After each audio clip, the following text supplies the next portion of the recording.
ನಮಸ್ತೆ ಎಲ್ಲರಿಗೂ, ನಾನು ನಿಮ್ಮ ರತ್ನ.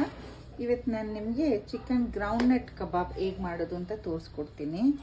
ಕಡಲೆಕಾಯಿ ಬೀಜನೇ ಇದಕ್ಕೆ ಮೇಯ್ನ್ ಇಂಗ್ರೀಡಿಯೆಂಟು. ನಾನು ಇದನ್ನೇ 1 ಕಪ್ಪಷ್ಟು ತೊಗೊಂಡಿದ್ದೀನಿ. ಮತ್ತು ಇಲ್ಲಿ 1.5 ಗೆಡ್ಡೆ ಬೆಳ್ಳುಳ್ಳಿ ಸಿಪ್ಪೆ ಬಿಡಿಸಿಲ್ಲ, ಹಾಗೆ ತೆಗೆದಿಟ್ಕೊಂಡಿದ್ದೀನಿ. ಫಸ್ಟು ಚಿಕನ್ನಿಗೆ ಅರಿಶಿನ ಉಪ್ಪು ಹಾಕ್ಕೊಳ್ಳೋಣ. ಮತ್ತು ಇದಕ್ಕೆ 1/4 ಚಮಚದಷ್ಟು ಅರಿಶಿನ. ನಿಂಬೆಹಣ್ಣು ಹಾಕ್ಕೋಬೇಕಿತ್ತು, ಆದರೆ ಇಲ್ಲ, ಸೊ ನಾನು 1 ಸ್ಪೂನಷ್ಟು ವೆನಿಗರ್ ಹಾಕ್ಕೊಳ್ತೀನಿ. ಮತ್ತು ಚಿಲ್ಲಿ ಪೌಡ್ರ್ ಹಾಕ್ಕೊಳ್ಳಿ, 2 ಸ್ಪೂನಷ್ಟು ಹಾಕ್ಕೊಳ್ಳಿ. ಧನಿಯಾ ಪುಡಿ 1 ಸ್ಪೂನ್ ಹಾಕ್ಕೊಳ್ಳೋಣ. ಮತ್ತು ಜೀರಿಗೆ ಪುಡಿನ 1/2 ಸ್ಪೂನಷ್ಟು ಹಾಕ್ಕೊಳ್ಳಿ. ಮತ್ತು ಗರಂ ಮಸಾಲ 1/4 ಸ್ಪೂನಷ್ಟು. ಮತ್ತು ಶುಂಠಿ ಬೆಳ್ಳುಳ್ಳಿ ಪೇಸ್ಟ್ ಹಾಕ್ಕೊಳ್ಳೋಣ. ಇದನ್ನು 1 ಸ್ಪೂನ್ ಹಾಕ್ಕೊಳ್ತೀನಿ, ಯಾಕೆಂದರೆ ನಾವು ಆಮೇಲೆ ಪುನಃ ಬೆಳ್ಳುಳ್ಳಿ ಹಾಕ್ಕೊಳ್ತೀವಿ ಅದರಿಂದ. ಮತ್ತು ಸ್ವಲ್ಪ ಕರಿಬೇವು ಹಾಕ್ಕೊಂಡು ಇದನ್ನೆಲ್ಲ ನೀಟಾಗಿ ಮಿಕ್ಸ್ ಮಾಡ್ಕೊಳ್ಳೋಣ.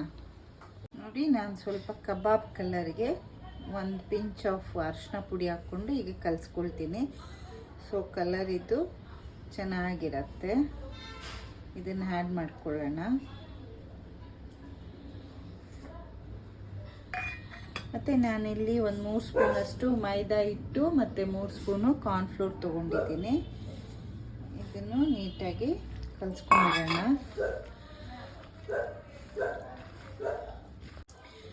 ನೋಡಿ, ಈಗ ನೀಟಾಗಿ ಮಿಕ್ಸ್ ಮಾಡ್ಕೊಳ್ಳಿ. ಇದು ಕಲಿಸ್ಬಿಟ್ಟು 1 ಅರ್ಧ ಗಂಟೆ ಮ್ಯಾರಿನೇಟ್ ಮಾಡೋಕ್ಕೆ ಇಟ್ಬಿಡೋಣ. ಸೊ ಈಗ ಕಡಲೆಕಾಯಿ ಬೀಜ ಏನು ನೀವು ಹಾಕಲೇ ಇಲ್ಲ ಅಂತ ಅಂದ್ಕೋಬೋದು. ಇದನ್ನು ನಾವು ಈಗ ಚೆನ್ನಾಗಿ ಹುರ್ಕೊಂಡು ಸಿಪ್ಪೆ ಎಲ್ಲ ತೆಗೆದು ಆಮೇಲೆ ಇದನ್ನು ಪೌಡ್ರ್ ಮಾಡ್ಕೋಬೇಕಾಗತ್ತೆ. ಈ ಬೆಳ್ಳುಳ್ಳಿ ಹಾಕಿ ನಾನು ಅದನ್ನು ನಿಮಗೆ ತೋರಿಸ್ಕೊಡ್ತೀನಿ. ಈಗ ಇದನ್ನು ಮ್ಯಾರಿನೇಟ್ ಮಾಡಿದ್ದೀವಿ, ಇದನ್ನು ಸೈಡ್ಗೆ ಇಟ್ಬಿಡೋಣ. ಇದು ನಾನೊಂದು ರೆಸ್ಟೋರೆಂಟಲ್ಲಿ ತಿಂದಿದ್ದೆ, ತುಂಬಾ ಚೆನ್ನಾಗಿತ್ತು. ಮತ್ತು ಅದನ್ನು ಟ್ರೈ ಮಾಡಿದೆ. ಸೊ ನಾನು ಅಂದ್ಕೊಂಡೆ ನಿಮ್ಮ ಜೊತೆನೂ ಇದು ಶೇರ್ ಮಾಡೋಣ ಅಂತ. ತುಂಬ ಟೇಸ್ಟಿಯಾಗಿರುತ್ತೆ. ಸೊ ಇದು ಮ್ಯಾರಿನೇಟ್ ಆಗೋದಕ್ಕೆ ಬಿಟ್ಬಿಡೋಣ. ಈಗ ಕಡಲೆಕಾಯಿ ಬೀಜನ ಚೆನ್ನಾಗಿ ರೋಸ್ಟ್ ಮಾಡ್ಕೊಳ್ಳೋಣ. ಕಬಾಬಿಗೆ 4 ಒಣಮೆಣಸಿನಕಾಯಿ ಹಾಕ್ಕೊಳ್ಳಿ. ಎಣ್ಣೆ ಹಾಕ್ಕೋಬೇಡಿ, ಡ್ರೈ ರೋಸ್ಟ್ ಮಾಡಬೇಕು.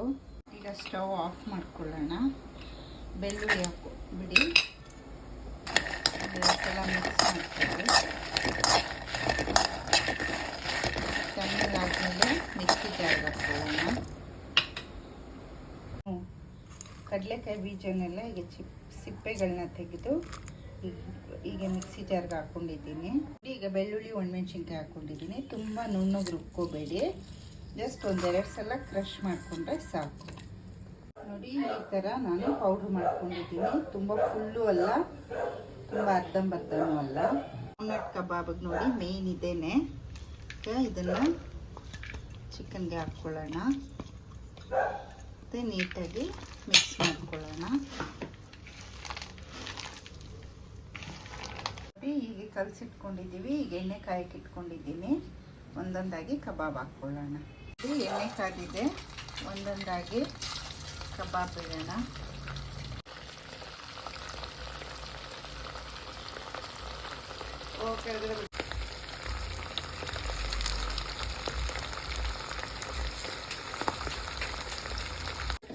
ನೋಡಿ, ಹೀಗಿರುತ್ತೆ ಗ್ರೌಂಡ್ನಟ್ ಕಬಾಬು. ತುಂಬಾ ಟೇಸ್ಟಿಯಾಗಿರುತ್ತೆ. ನೀವು ಒಂದ್ಸಲ ಟ್ರೈ ಮಾಡಿ.